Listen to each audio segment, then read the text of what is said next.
Well, hello, everybody, and welcome again to another episode of Facts and Fatherhood. I am your humble host, and so glad to be with you again and having another opportunity to share with you in our time together for, I usually say, Fatherhood Friday, but see, this month is special. So we have episodes that are going to be airing on more than just Fatherhood Fridays. Why? Because this is February, which is for Facts and Fatherhood podcast. This is Family Matters Month. That's a true statement, right? Family does matter.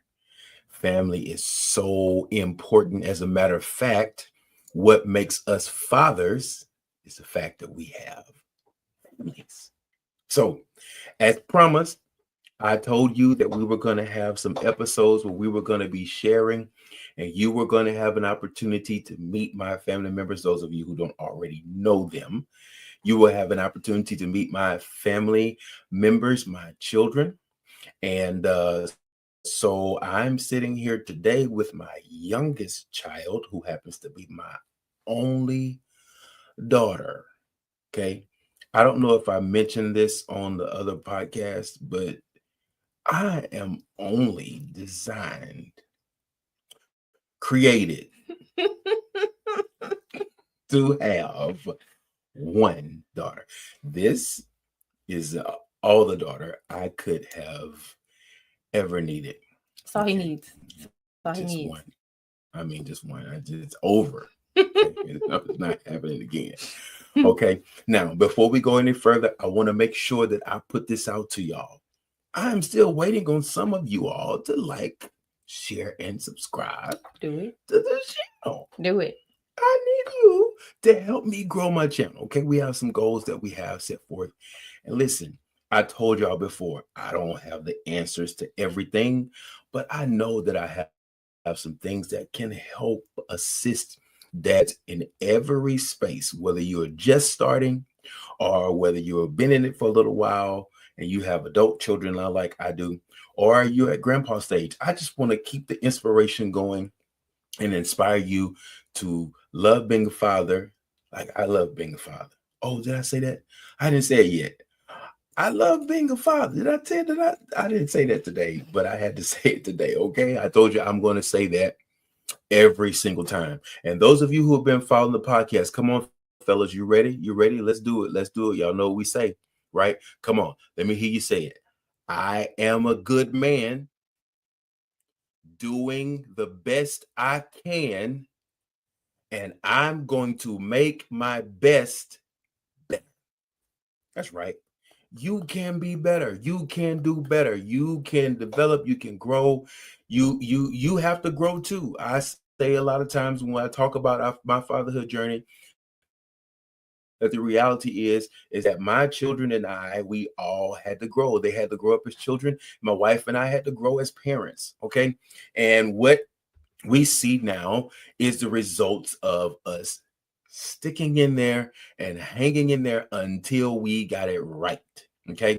You remember our series that we just came out of? We talked about you need to be present. You don't have to be perfect, but you need to be present. And listen, trust me, if you just keep showing up, you're going to learn what you need to learn. You're going to grow the way you need to grow, and you are going to be successful on your journey as a father. All right. So I want to just get a few little things out of the way, a little bit of housekeeping so that you can be aware of some things that we have forthcoming. I'm excited to report that we have our website that we are developing. We're going to be like just filling that thing up with some tools and just some things that you'll actually be able to do. We'll have some merchandise that's on there. Oh yeah, we're gonna have us some hoodies and some t-shirts. As a matter of fact, the first product that we're going to have is going to be dedicated as like my first podcast, my first series of podcasts were dedicated. We started in December, was dedicated to my dad because December was his birthday month.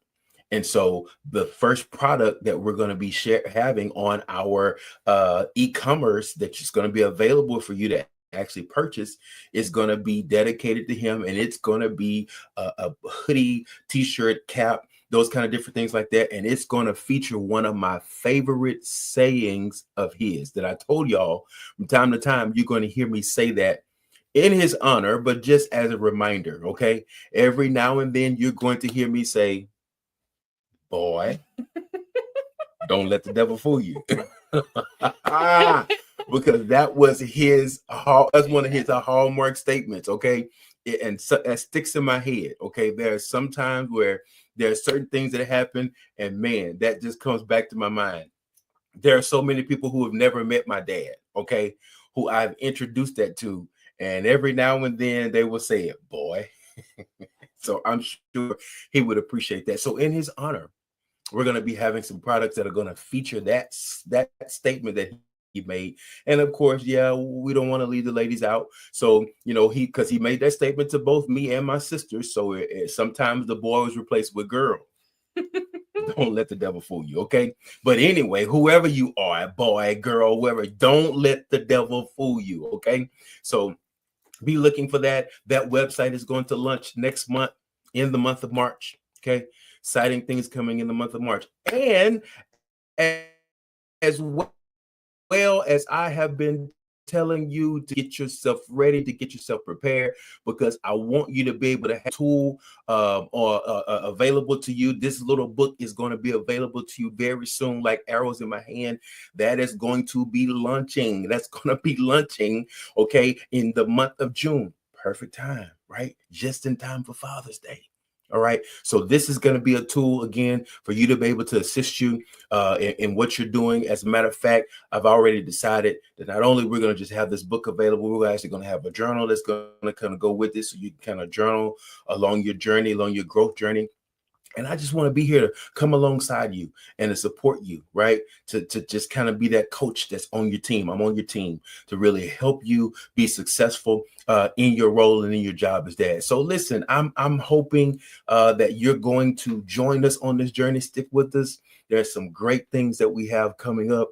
As a matter of fact, we're also going to be announcing very soon, when we get those dates locked in, we're going to have a summer men's conference. All right. It's going to be amazing. All right. And we're actually going to be hosting a special episode, a panel of fathers from the men's conference. You listen, you don't want to miss it. Okay. So just stick with us on this journey. It's very, very exciting. And so I am so glad to be here helping you along your journey of being dads. Okay.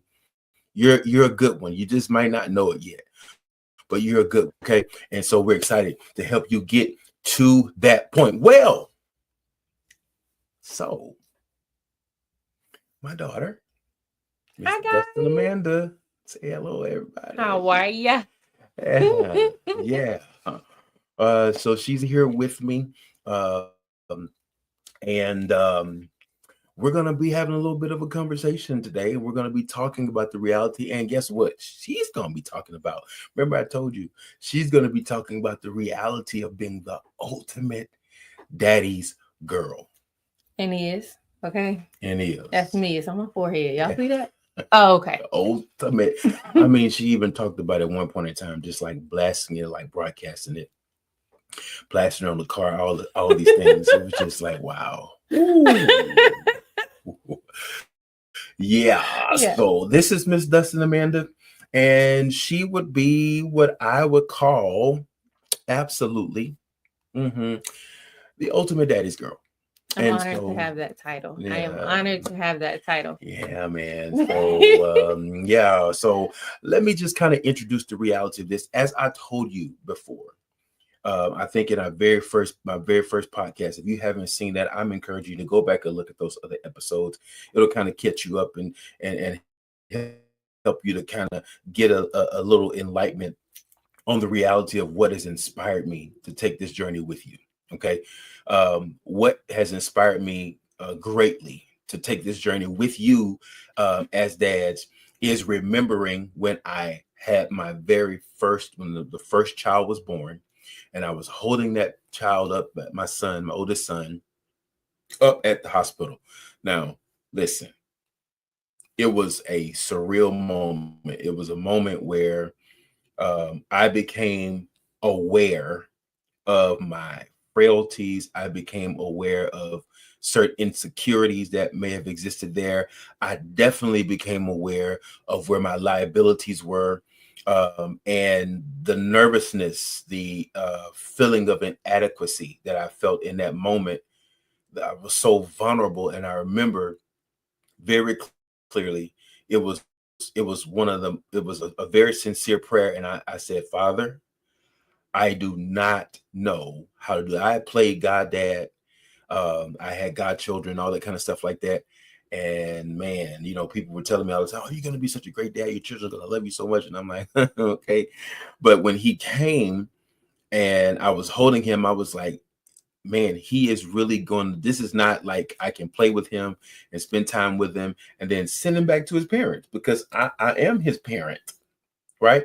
He's going to, I'm going to have to teach him, I'm going to have to train him, I'm going to have to instruct him, and wow, and lo and behold, before I could get through the first year of my journey of being a father, comes the announcement that perhaps there's another one on the way. And little did we know, another one.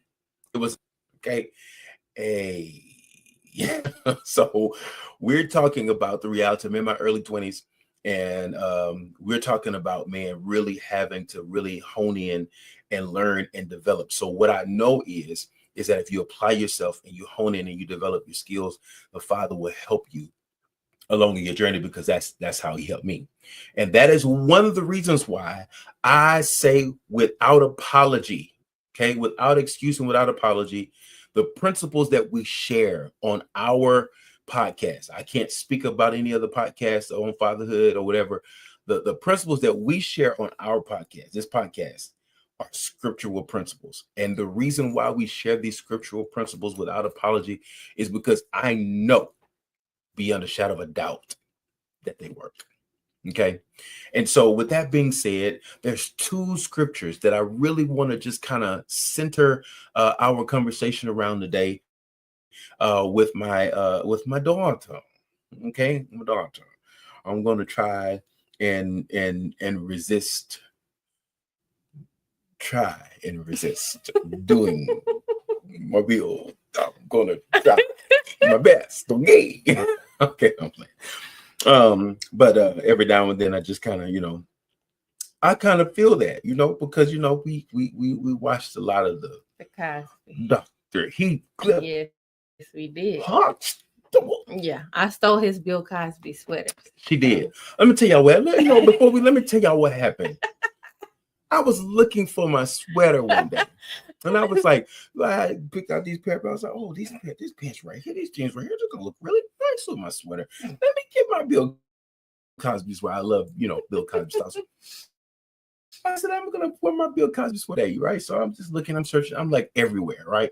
I'm at the point, I don't remember where it is in the dirty clothes. I just don't. What happened? I can't find my sweater. So I'm looking. I'm saying, okay, well, maybe it's gonna turn up. Maybe it's if it's in dirty clothes, okay, I can't wear it. So, we went to the laundromat, closed the wash. I'm looking. I'm like, I still don't see my. Did I leave it somewhere? What happened? Well, not long after this, I happened to be looking on social media posts that my daughter, she was on the video and she was just having a prolific revelation that she was sharing with everybody, right? And you were having your own.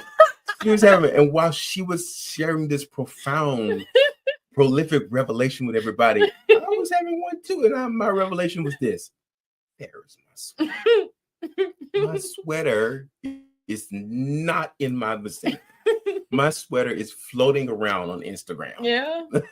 Okay, and I'm like, it was cuter on me. Okay. Well, there it is, y'all. That's my sweater. Okay? No clothes fit a daughter better than her dad's clothes. I'm telling you, it's a cheat code. Girls, go take his hoodies, go take his sweaters. If you can fit the pants, go take the pants too. Zhuzh it up and make it your own. No one will ever know. They won't know. You get a lot of compliments though. You're See, welcome. one. See, one. One. Only one. Okay. So I want to center this because these are some of the scriptural passages that one in particular just okay. But Psalm 103 and verse number 13 says something, and I'll just kind of introduce you in this backstory of me coming from that place of how inadequate I felt and how I was like, okay, I need to depend on you and you've got to show me. Okay. And he has been faithful to show me, to guide me, to direct me. And the way he shared with me and showed me was he says, okay, you have to father your children the way that I father you. Now, you know what that meant? That meant I had to take the time to go back and examine, measure, look at the relationship that I have with him and look at the reality of like how he deals with me, how he corrects me, how he instructs me and directs me and all those kind of different things like that, and begin to apply the principles that I have in the dynamic of the relationship that I have with him. Because here's the reality. Every relationship in our life really should be an overflow of the relationship that we have with the Father.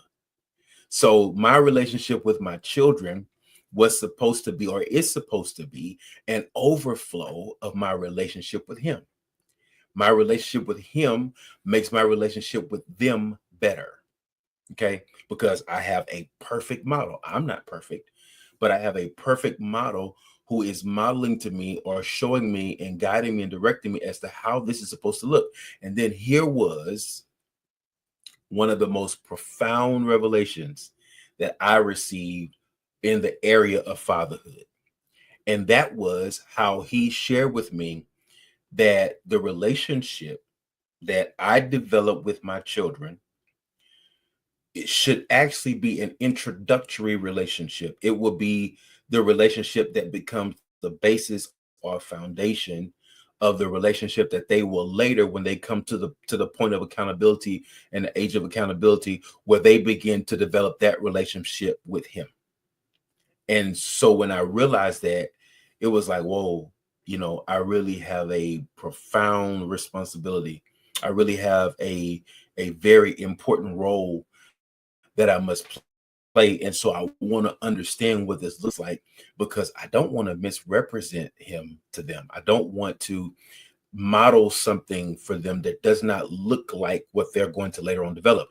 And if that relationship is what it should be, it actually helps to make the transition of them embracing him as their father a lot easier. But we're going to get into that. We'll talk about that, what that looks like. You hear me saying it, and at the time I had never heard anyone say that.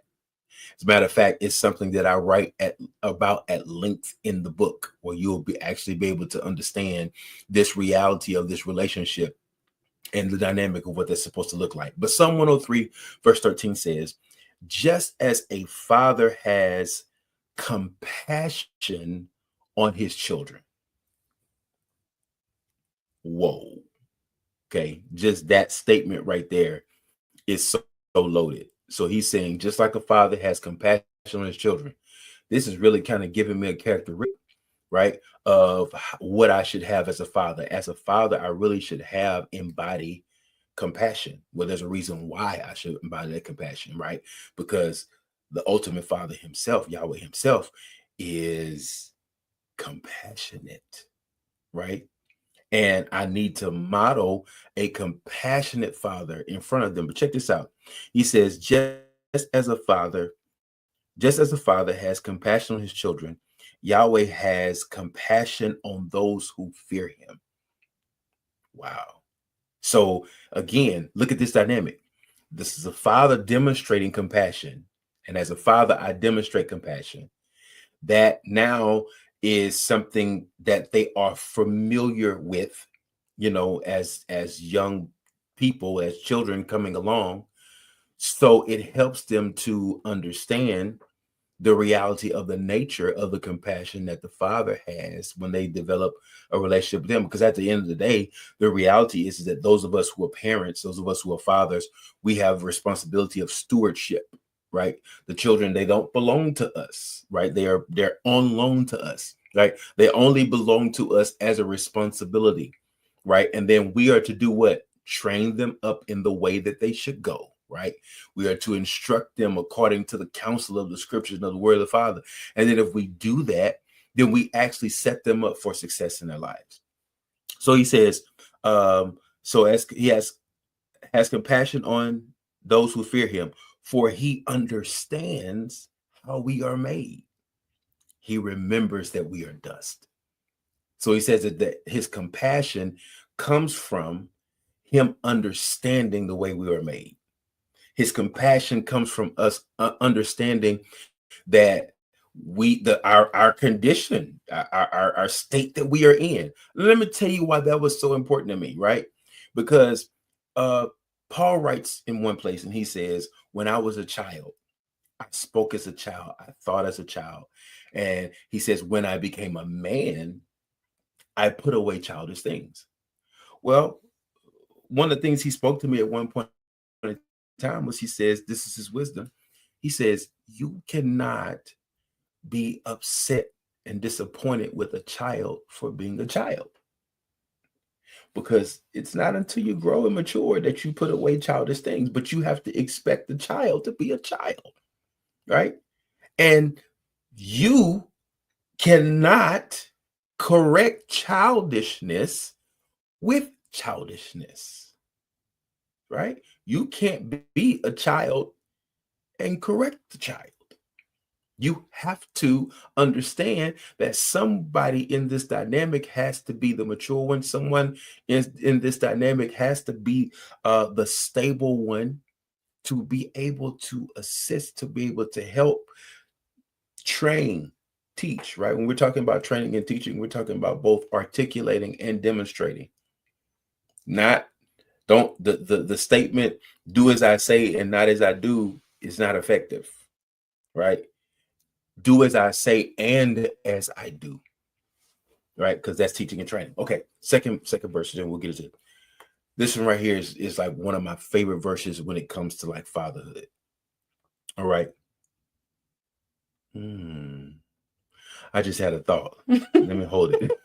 But this is one of my favorite passages. Ephesians chapter 6, verse number 4 says, fathers, and this is specifically spoken to fathers. Fathers, don't irritate your children and make them resentful. Your King James would say, fathers, provoke not your children to wrath. So he says, fathers, don't irritate your children and make them resentful. Instead, raise them, right? Raise them with the Lord's kind of discipline and guidance. Whoa, mind blown, right? That passage right there brings it home. This is proof positive of what I'm supposed to do as a father, that I'm literally supposed to make sure that my engagement with them does not provoke them to go the wrong direction, that I developed a proper relationship with them, so that that proper relationship with them will help them to be able to transition, right? He says, do it with his kind of discipline. Well, how does he correct me? How does he discipline me? How does he get me off of the wrong path when I veer off on the wrong path? How does he deal with me? So how he deals with me is how I must deal with them, because guess what? Later on, when they grow and they develop and have a relationship with him, he's going to deal with them the way he deals with me as his child. So I have to make sure that they are, my job is to make sure that they're familiar with what the process looks like. And I'm an imperfect version of that, right? But I execute it because I have been given an example on how to execute it. So this is the basis of the reality of what that experience looks like. And understand, I'm speaking from the space of being the one who's executing according to the instructions that the Father's telling me what it looks like, right? But I can't speak to you from the perspective of what it looks like to transition into a relationship with the father, because as we're talking about the reality of being an ultimate daddy's girl, the goal was for the ultimate daddy's girl to become the ultimate daddy's girl. Let's talk about that for a minute. Ooh. That's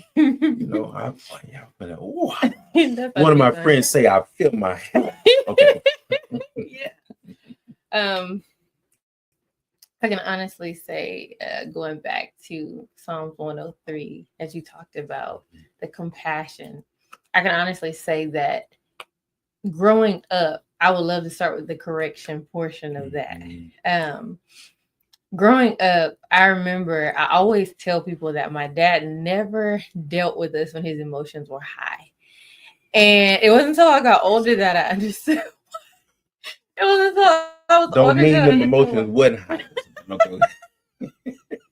But he was always very consistent in correction. And he is also the example and why I understand that authority is not loud.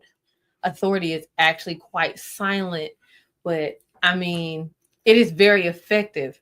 So there were many times that we may have done something wrong, and me and my brothers, we operated as a team sometimes, collectively. And then if something went wrong, we were all gonna go at each other. But we knew when daddy hit them steps. Okay. My dad was never one to shout. He was gonna say it one time. He speaks in a tone not much louder than like the TV on almost the lowest setting. And then he asked one question, "Do you understand me clearly?" "Yes, sir." And we walk away understanding. We got the whole, picture and ordeal. But there would come times where, of course, as children, with foolishness bound in our hearts, we would try and buck the system a little bit. But his correction was always very calm, very consistent. Um, and we always understood. He always brought us to a point of thinking where we understood why we were getting in trouble. And there were even times where we felt like we deserved more harsh punishment. Sometimes my brothers and I would gather and say, like, man, it would just be so much better if he just whooped us. But the fact that he Who want a whipping? spoke to us so kindly, like there are many times that we were like, why he he could have, he could have waylaid you, bro. You know what I mean? But he didn't. And there were times that we would sit and it would almost be like a weight. And one of the things that I love to emphasize about growing up and being able to see such a great example of correction and compassion in his correcting, um, is it allowed us to come to him, or let me say, to have a reverential fear of him without being afraid of him. Mm-hmm. And so it caused us to have a true heart of repentance when it came to doing wrong. Mm-hmm. A lot of the times, because we fully understood, that was another thing. He never rushed correction. So if correction took a 3-hour, let's sit down, he put everything on pause to, because he has a daughter who thinks like a writer. So I'm gonna give him every detail, the run around, the run along sentences, and he is gonna sit there and listen.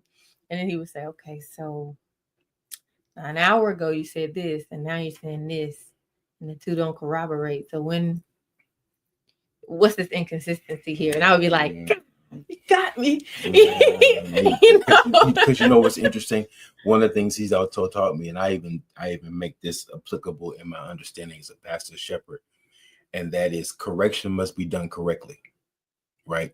And now understand, again, this is a growth process. So there was stages of development. Like I really realized that the most effective thing I could do was develop myself as a man, develop myself as a husband, as a father, and to continue to make sure that I'm putting myself in a place to grow. Because I mean, let's face it, if I didn't grow, it would be very difficult, for them to be able to grow. And so a lot of things that I modeled, that the Father gave me the grace to model in front of them. And we're just speaking in respect of fathers. We're not, like I said, I often try to say, so people understand, we're not taking anything away from moms, because listen, we understand the contribution that you make. As a matter of fact, during the month of May, we're going to turn aside just a little bit and kind of recognize although this is fatherhood, podcast, we're going to turn a little aside for a moment and recognize mom. But, correction must be done correctly. And one of the greatest revelations, again, that he shared with me from that passage you just mentioned, that he says, foolishness is bound in the heart of a child. Right? The rod of correction would drive it far from it. The emphasis in that passage, although we focus on the rod, and there are times, right, where we do have to kind of resort, to spanking. We're not talking about abuse, right? That we're not talking about abuse and that sort of thing. But there are times where, that calls for it. Now, generally, I was not necessarily going to do that unless I said, if you do such, I'm going to spank you.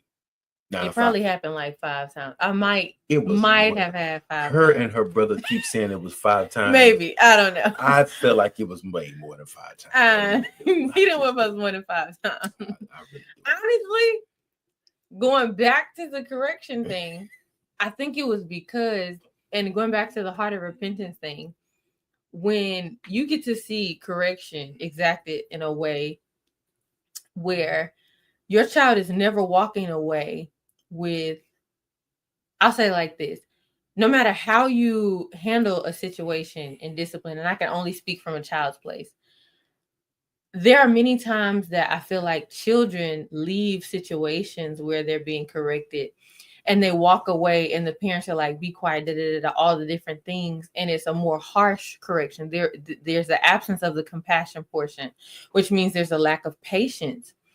And so there's a lack of gentleness when it comes to that correction.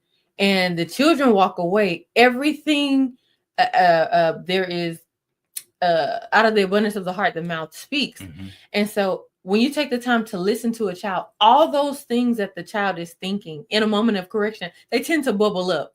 But most of the time they're silenced. He didn't do that. So out of the abundance of our heart, our mouths were speaking. And that was an opportunity to correct us. And it didn't allow for the enemy to have leeway in our thoughts. And so I think a lot of times people miss that the gentle correcting allows for us to speak, the correction to come, and we're not walking away, because children are going to reason anyway. So it's either our reasoning is met with wisdom and more mature wisdom that a parent can give, or it's met with a child internalized. I was an internalizer severely, and he recognized that in me.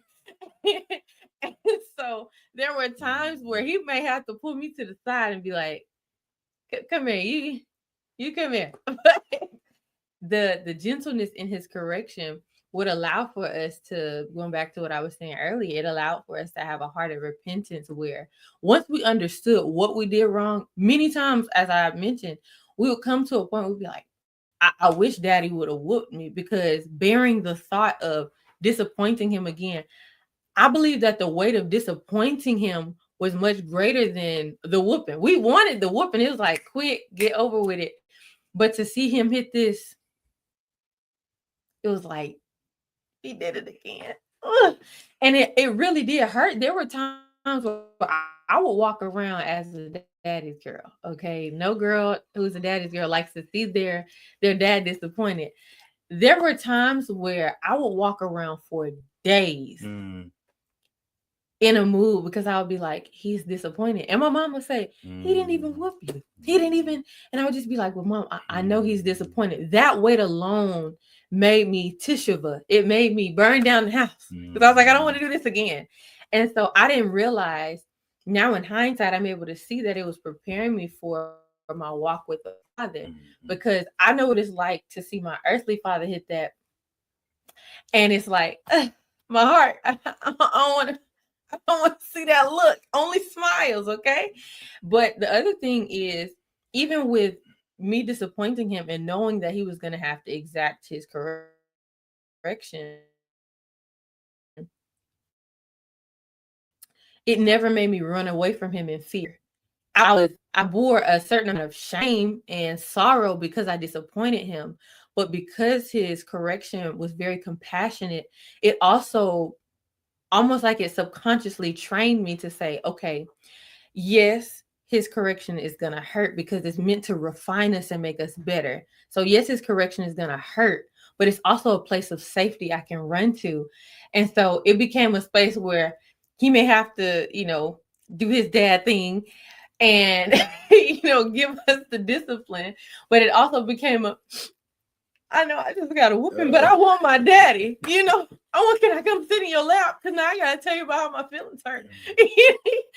And and the interesting thing about that is that's exactly how the Father wants our relationship with him to be, right?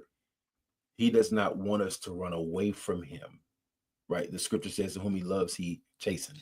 Yeah. So correction is definitely a part of the dynamic. Actually, when correction is done correctly, let me say it like this. People just say correction is the purest form of love. No, correction that is done correctly is the purest form of love, because you understand I'm not correcting you to hurt you. I'm not correcting you to harm you. I'm actually correcting you to save you, to help you, right? This is why the Father gives us instructions, and he wants us not to be afraid of him, right? One of the passages that comes to mind says that if we sin, we have an advocate with the Father. If we confess our sins, he's faithful and just to forgive us and to cleanse us from all unrighteousness. Yeah. He doesn't want us to run away from him whenever, there's some things that are there that we know displease him, right? He wants us to fall, up on his mercy to say, hey, you know what? I know I was wrong. I know I should not have done that.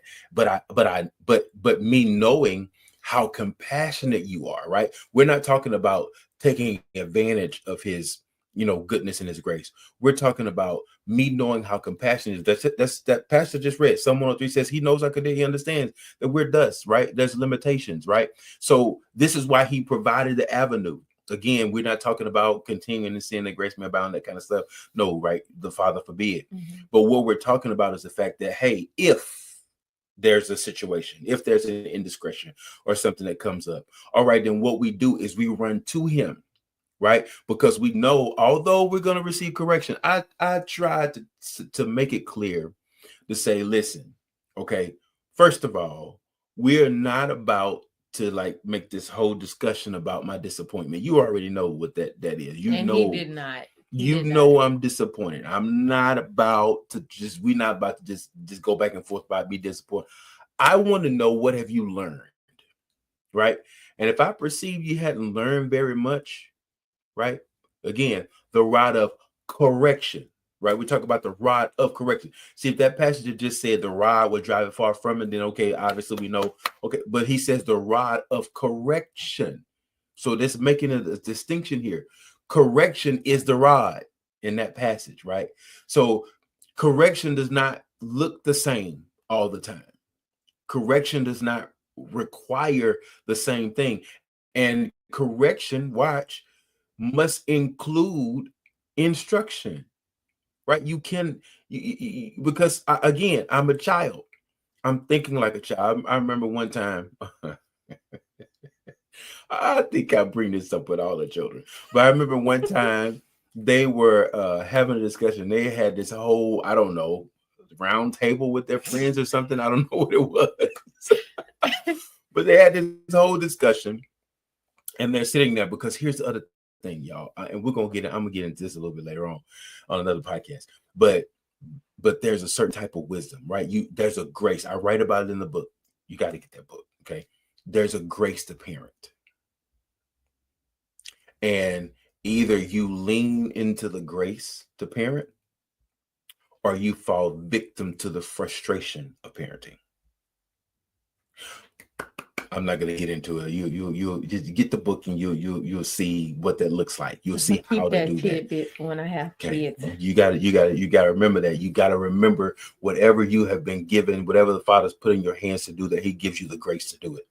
So he gave you the child, and it means he's giving you the grace to actually be able to parent the child. You either lean into that grace, tap into that grace, or you fall prey, you fall victim to the frustration, right? And so what starts to happen is when you tap into the grace and you're, sure of yourself and you mature, whenever the child is speaking the foolishness that comes out of their mouth, like sometimes we are in our relationship with the Father, foolishness comes out of our mouth, right? Yeah. Job is trying to curse the day that he was born, and the father had to say, "Boy, where were you Right. when I cried? What you mean? Who Yeah. you think you're dealing with? Where were you when I stretched out all the spans of this? You gonna curse it? Shut up, Joe." No, I'm playing. I ain't saying that. but when you understand and that you tap into the grace, right? That ability, right? Because grace, that's why grace needs to be taught correctly. Don't make me start preaching. But the reason why grace must be taught correctly is because grace in any respect is an empowerment to do. Mm-hmm. So you have an empowerment to parent the children that you have been blessed to bring into this world. And if you don't tap into that grace, again, you become frustrated. But once you tap into the grace, things start working, right? So when the foolishness is coming out of the child's mouth, right, it helps you to absorb the offense of what it would be, right? Like, I know, bro. I stopped asking why they saying what they're saying. I'm like, oh, they saying what they're saying because they don't know any better, because they're children, right? So I'm gonna sit here and I'm gonna let you get it all off your chest. Just come on, just spit it out. So in their round table, their smart round table, they have with all of their children, all their friends, no parents present. Okay. They're sitting there having this conversation, and they just came back armed with all of this immature information. And they were like, well, our friends said, and they were saying, and this one was saying, and I said, oh. And so I'm listening, right? And while I'm listening to the immaturity, what's happening in me is the grace that is there upon me, the parent. I'm absorbing this, and I said, okay. At the same time, I'm listening to the Father. Okay, well, I said, I have a question. I said, now, all of your friends that were in this spot, and any adults present, no. I said, well, all your friends that's in that space, aren't you all around about the same age? Yeah, okay. I think they're probably somewhere between 11 and 13, somewhere in the age range. And so I was like, oh, you guys are all about the same age. Well, yeah. I said, wow. I said, well, you want to know why all of y'all came away with the same answer? Well, the reason why all of y'all came away with the same answer is because all of y'all in the room think like 11 to 13-year-olds. Yeah. So I'm not surprised that you all came away with the same answer, but that's why we're here. Yeah. Okay, we're here because we're older than that. We understand. We perceive something. You guys are not thinking like parents because you're not parents, right? I can't expect you to reason, in this space. So what I have to do sometimes is sit down and parent. Sit down and instruct you instead of just, I don't want to slap the taste out of your mouth. What I need to do is I need to sit down and help you recognize the foolishness that you don't have the maturity to see. Right? I have to help you to see that. I want you to come to the place where you really do think, right? Because that's a part of growing. That's a part of maturing. Being able to reason, being able to think, right? I need you to think about what you're saying. Sometimes I would say it again. Do you know how many times we would go on our 2-hour, 3-hour just spew? Oh, I was a lecturer. And he would ask one question and it would end like this. Because we would realize, like, I've been talking all that time and it amounted to this. Going like that. It was going like that. We need that. Okay. The wisdom, because listen, I was talking about this in our fellowship this past weekend. There's two types of wisdom. Well, the scripture identifies two types of wisdom: earthly, sensual wisdom. And we're talking about sensual, we're talking about wisdom that is gained through your sensory experience. right? Your taste, your smell, your touch, your hear, your sight, right? The five senses. So your sensory experience causes you to gain earthly wisdom, right? This is it has its place, right? But the wisdom that James compares that to is the wisdom from above. And the wisdom from above carries certain characteristics. It is pure. It's unadulterated. It's not influenced by anything wicked or evil. It's not something that is according to the counsel of the ungodly or any of those kind of things like that, right? It's pure. It is peaceable, open to reason. I mean, it's so many characteristics that the wisdom from above is. And people often say, well, experience is the best teacher. And I'm like, experience is not the best teacher. Holy Spirit is actually the best teacher because he knows everything about all things, right? So my experience doesn't get me enough. I don't gain enough wisdom through experience unless that experience has been something that I've gained through in my connection, my relationship with Holy Spirit, and with the Father. But that's the thing where we're talking about the reality of being ultimate daddy's girl, which we pray that you develop into daughters. Amen. That you develop into where you understand that your relationship and your connection with the Father. And listen, let me just say this because I feel like I need to say it. It's important for you to know that there's a sense of understanding that some of you have not had that experience of that dynamic. You've not. The transition is a little bit more difficult for you because you did not have your father for some reason or another. And a lot of times, if you look at it and you make the parallels, you will see that some places where you struggle in your relationship with the Father himself, even hearing the reference to him as Father is a little bit of a struggle for some people. And so we recognize that. Okay. And, we're prayerful for you, that the Father will help you in that way, because here's what the scripture says. He says he's a father to the fatherless, right? So there's a way for even you to overcome and get into that dynamic where you actually can embrace the fullness of relationship with the Father. But I'm just curious, as to, in your walk with the Father, in your time, in developing, like, where you, the conversations, the moments where it's like, you recognize and see, your, like, as you see your place with me in your life, where you see your place with him. So I can say I thought I knew what it meant to be God's daughter. I would always say that the best relationship that I have with God is not knowing God as my Lord or my ruler. He is all those things, but I'm more closely identified with God as Father because I knew what it was like to have a great relationship with my earthly dad.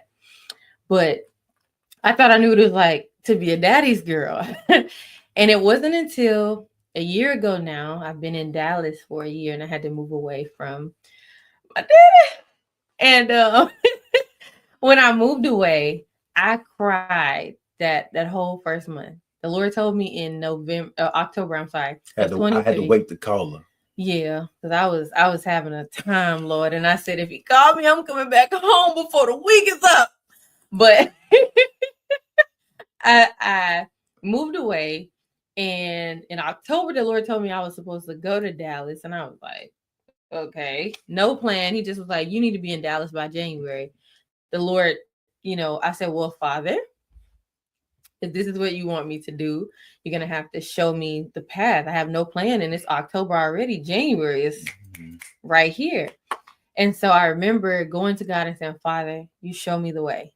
And because I know what it's like to have a relationship of trust with my dad, telling the Lord, Father, I trust you. You'll pave the way. I said, Lord, if my earthly father is trustworthy, surely you know how to do this. So I trusted the Lord. Long story short, in January, I was in Dallas, moved in and everything.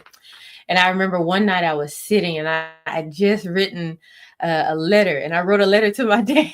because I was like, I can't call him. So I'm going to have to be his pen pal until I can handle hearing his voice without having the urge to just pack up everything and move back. Because I was like, Lord, I have to be obedient to you.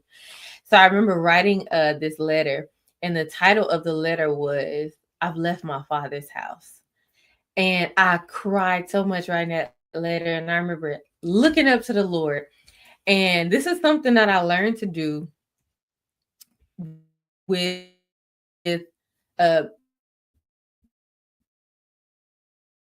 being able to say that God is my father. When life was heavy or things just seemed like they were overwhelming me, what I would do is when I would feel overwhelmed, and as I would do that, I would just cry.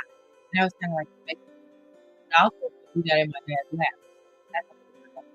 So I remember that night, I lay in my bed and I rolled up as if I were in my father's arms.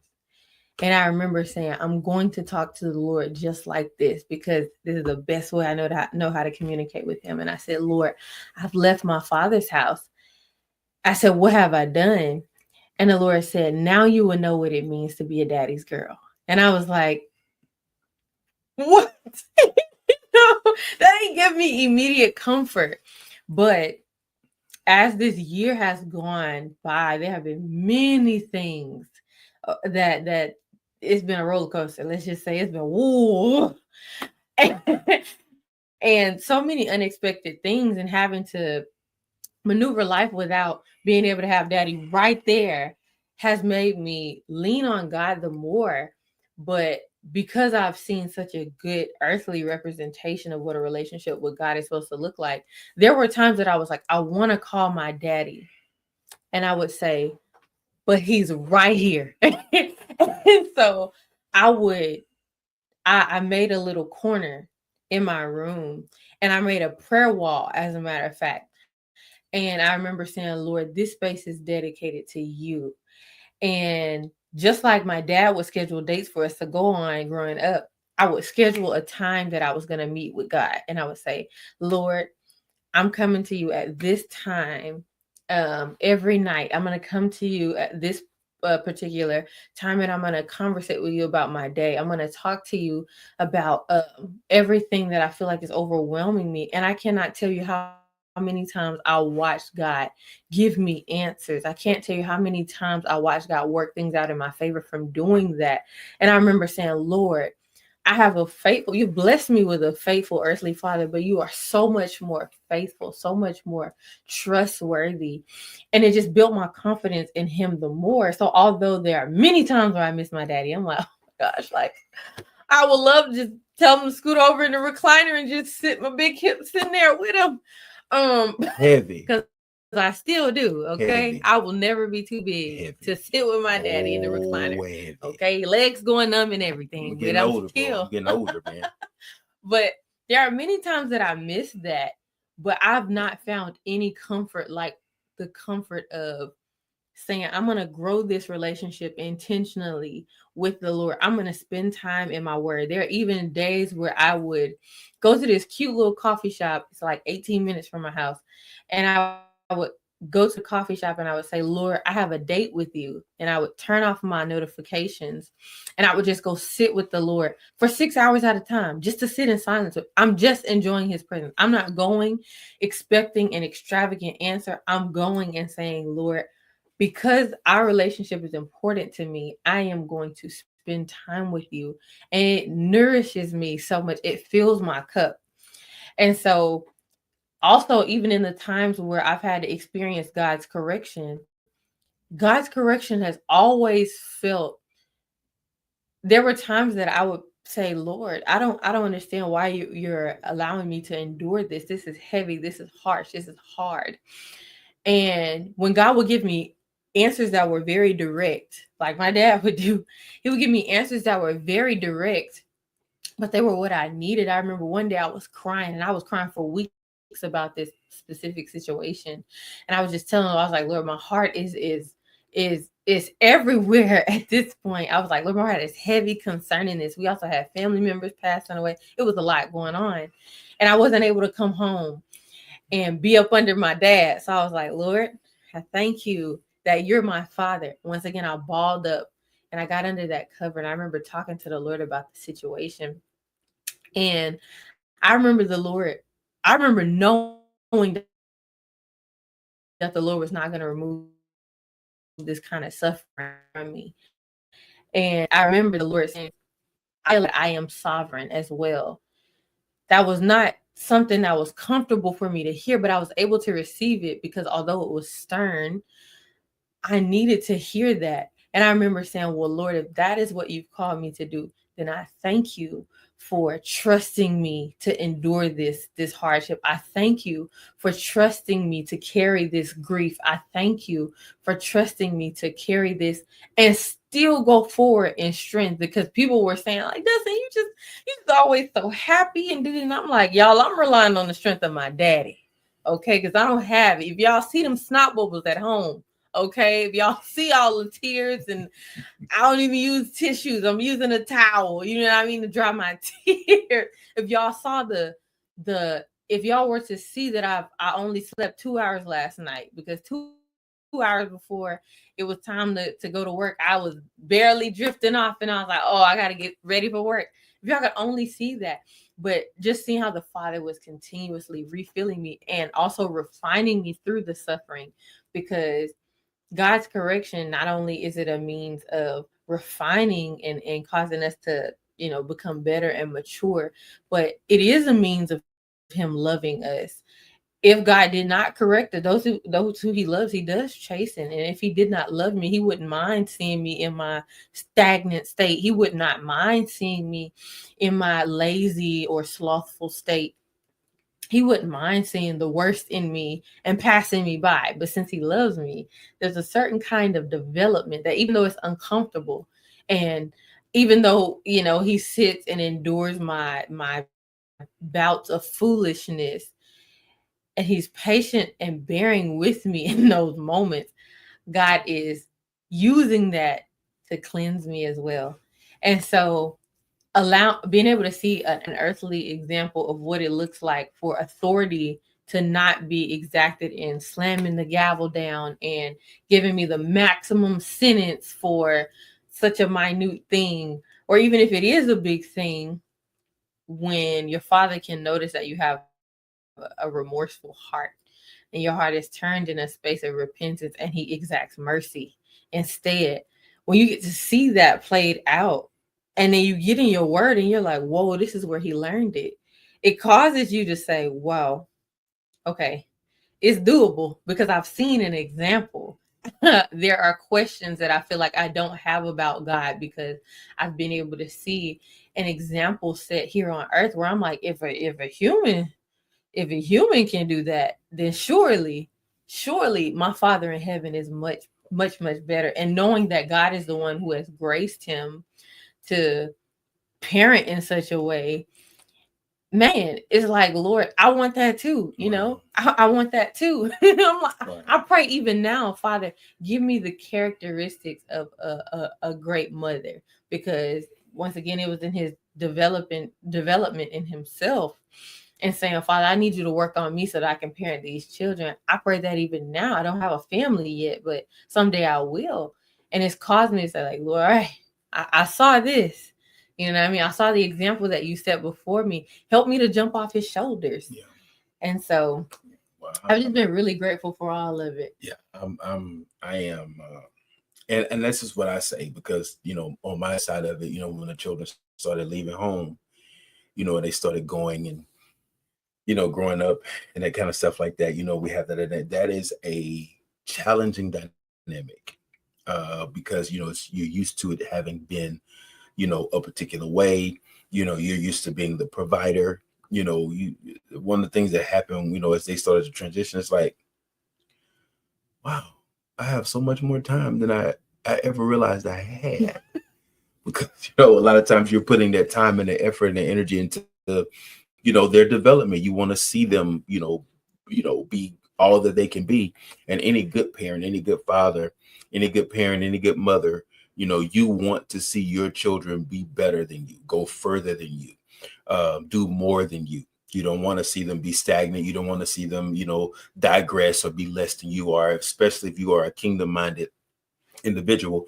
You want to see your children be mighty in the earth, as Psalm 112 tells us that they should be. And so, for me, the father had to share with me, I got her. I got her. I don't worry about it. Don't be concerned. I know how to take. If you know how to take care of her, I know how to take care of her. So you actually have to trust me, in that dynamic. Now that's gonna help some of you dads that are in that space where your child is growing up and moving into adulthood. Like, you know, I keep referring to the book because it's such a good tool that the Father's given me, because the things we're sharing are things that, again, have come out of my experience. This is not something I got out of some encyclopedia. It's not something that I got, off of some magazine article or anything like this. The things that I'm sharing with you over this podcast and in this book are things that I actually had to walk out, live, learn, develop in trial and error, learn how to execute right. Because sometimes one of the things that Father taught me at some point in time is that execution does not always reveal intention. And so sometimes my execution may be a little off, but it doesn't mean that that's what my intention really was. But, he began to really share with me that parenting has seasons. I never heard anybody talk about the reality of parenting has seasons, right? And those seasons look different, just like we have different seasons in nature. Parenting has seasons. You're always going to be I'm always going to be dad, right? But the way that dad looks at 6 is not the same way that dad looks at 20, 21, 22. It's still, I'm still father, but there's a season, right? And I used to have conversations with them and tell them, hey, y'all, we're going to be transitioning at some point. As the father started teaching me, I said, we're going to be transitioning at some point. At some point, we're not going to be telling you when to get up and when to go to bed and when to do this and when to do that. Your decisions that you're starting to make are starting to weigh more on you as you kind of grow and as you kind of mature and develop. And we are going to start take on a different role. We're going to become more counselors and advisors to you, in so many, different respects.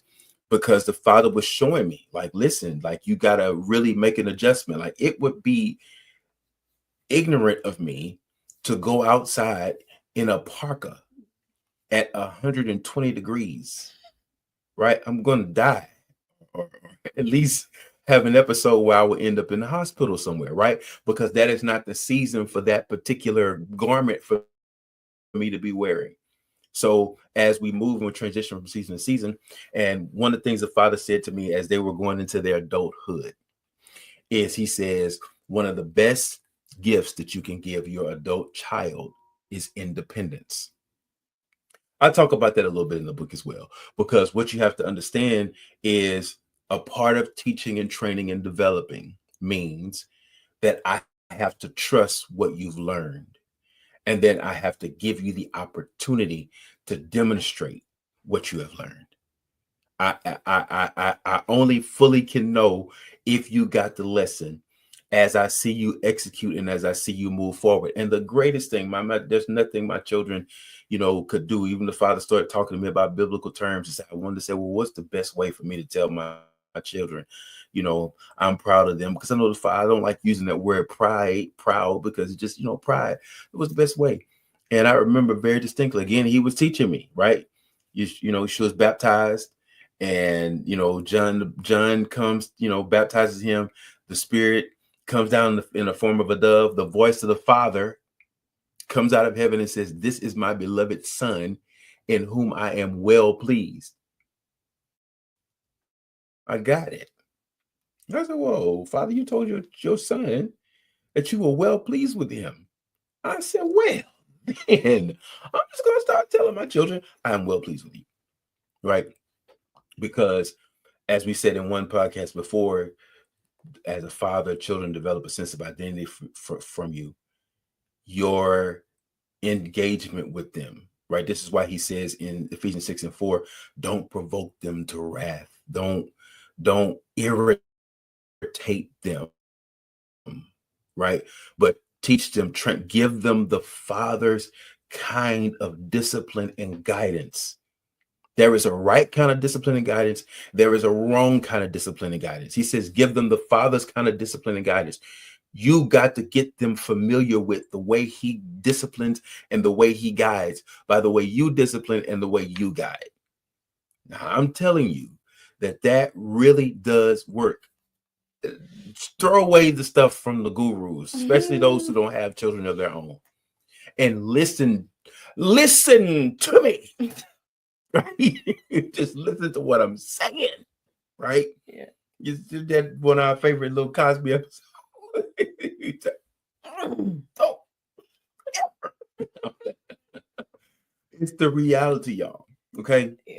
Because the most rewarding thing for me as a father in this particular season of my walk is to be watching, seeing in living color, live and in living color, the children actually walking according to, living according to, embracing the teachings that they were instructed, that my wife and I gave them as they came along.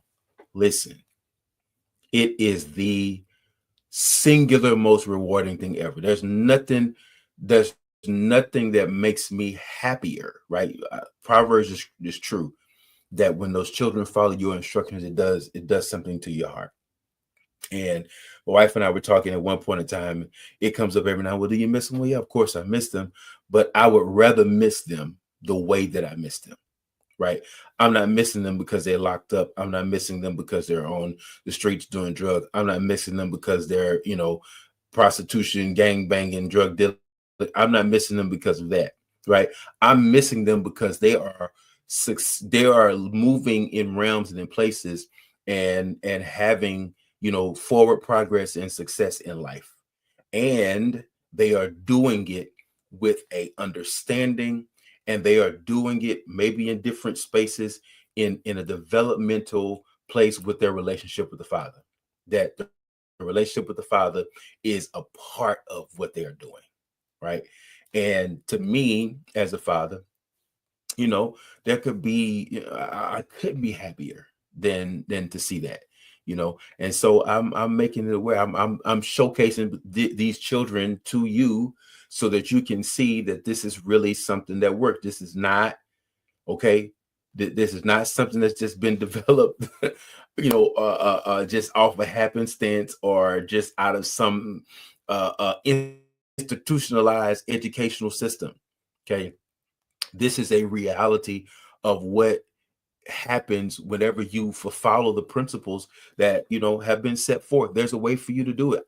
I'm excited because I'm looking forward to the opportunity where I'm sitting in a room with dads, and I'm actually having an opportunity to be your coach one-on-one and saying, hey man, come on, let's stick in the game. You can do this. I'm showing you how to develop yourself. We're going according to the principles of the scripture, because that's really been designed by the Father for us to live. It works because it's been designed to work.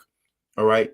So I'm really wanting to encourage you in that way. And as I've said this on several podcasts. Okay. I believe that my wife and I have been blessed to have been given the opportunity to be the parents to some of the best people on the face of the planet. Okay. These are my favorite people. I don't have any bones about saying that. I used to work and people used to say stuff about, oh, you work for us. And I was like, I don't work for y'all. I work with y'all. I work for them. I want y'all to get it straight. Y'all need y'all to understand. You work for us. No, I work for them. Okay. If it were for them, I wouldn't be putting up with y'all. Yeah. But that's the reality, y'all. So anyway, we can go on and on about this. Yeah. Day, all night. Okay. Because all my best friends hear about my daddy. Because Lord. listen. They be like, girl. Because why? We know you a daddy's girl. Because what you say, per? Per. Oh, okay. Mm-hmm. That's how you say it. And he is. Yeah, my coworkers like, who is teaching you all this stuff? So it was my daughter. Sorry. But anyway, listen. These little episodes here that we have is just, no scripting per se, just kind of an organic conversation. There's so much more that we can share. Like I said, I'm looking forward to the day where I'm sitting in a room with dads that are working to develop, to grow into who the Father has ordained for you to be as a father in the home. We're gonna reverse this stuff. All right. We need you, Dad. 25 million children. 25 million children in just the United States are living, anywhere from 20 to 25 million children in the United States are growing up without their fathers. That's alarming, right? But we are going to make sure that we do all we can to make the most impact, do our little part that we can do to help and assist you in your journey of fatherhood. If you're just now entering into it, my youngest boy is just now entering into it, and I am beyond excited.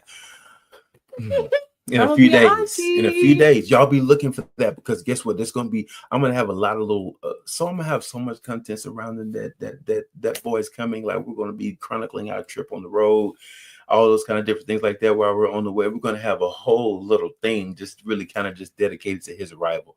I'm excited about that. I want you to join me on this journey. Like I said, we're gonna have a lot going on this particular month. This is Family Month for a specific reason, because there's a special edition that's being added to our family in the next few short days. Auntie over here. Y'all not ready for that? Y'all not ready? And Pawpaw. Yeah, I don't need a fancy name. Call me Pawpaw. Yeah. All right. Grandfather, whatever, all those things. But listen, thank you again for joining. Don't forget, I need you to do what this screen is telling you down here. I need you to like, share, and subscribe to this channel. Hit that button, y'all. I need you to do it. Hit that notification button so you'll know when we're posting new content. Follow us on all of our social media pages and all those things. Get on that website. Get you that hoodie or that t-shirt or coffee mug or whatever, and just take it to work, right? Take it to work. Put it on the cup, put your coffee cup on the table. Put your coffee cup on your desk, right? And just spread that message. People that's trying you at work, just pull that coffee cup up. Don't let the devil fool you. No. Okay, but anyway, know this: we're in your corner. Want to see you be successful. Want to see you do it. Want to just be right there by your side, just to be someone to come alongside you, to just push you to your best. All right. Remember, let's say it again. Come on, man. You ready? You ready to stay with me? Come on. I am a good man. I'm doing the best I can. And I'm going to make my best better. Thank you again. I appreciate you so much for joining with us and for being with us here on the I almost forgot what I was trying to say. But on the facts and really excited, really excited and grateful to have you joining us and being a part here on the podcast. And so listen, I have been getting a lot of good feedback. All right. I'm excited about where we're going. I'm excited that we finally got this thing started. We've been going now since December, and I'm getting more and more excited as we move forward. Things are going to continue to develop and get better with our channel. And like I said, we're having some traction and we're having some movement, but we want to just kind of move a little bit further and get some other things going. But I'm so glad. And again, thank you so much. Thank you in advance for those of you who are going to like, share, and subscribe. Thank you for those who are going to share this with new dads, old dads, grandpas, stepdads, all those kind of different things like that. Look for what we have coming forward. Okay. Don't forget, you're going to be able to get that book in your hand. You're going to actually be able to go onto the website. Don't forget that. Okay. Going to be able to come and attend our men's conference. And we're going to air a special episode of Facts and Fatherhood with our panel of guests. Look, as we start to move forward, we got some other things coming up. Like I said, and we're going to be doing between the month of March and April, we're going to be doing a series called The Show Up Dad.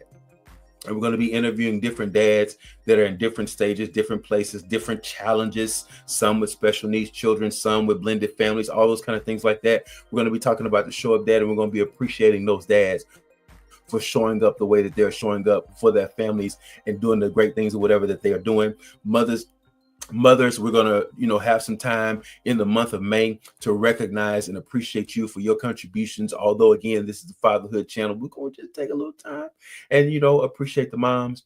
And then the month of June is going to be the month where we have our book lunch. All right. That is the month that we're going to have our book lunch. It's going to be really, really, really, really big. I'm really going to try to do that really big because I really, really want you to get that tool in your hand. I really do. I want you to get that book and I want you to get that journal in your hand. And I want us to be able to just kind of come along with one another. One of these days, I think I'm going to start doing some fatherhood empowerment sessions. And we're going to be able to come in and we're going to come together and we're going to do this, man. We're going to hold one another accountable. Listen, we're going to be those good men who are doing the best we can and doing everything we can to make our best better. All right. Thank you so much for joining me. And my daughter here, Dustin Amanda, the ultimate daddy's girl. Is. All right. She's the ultimate daddy's girl. Yes, I am. But she's also the ultimate daddy's girl. All right. Amen. Listen, we appreciate y'all. Thank you for joining us here on Facts and Fatherhood. We will see you the next time. Peace.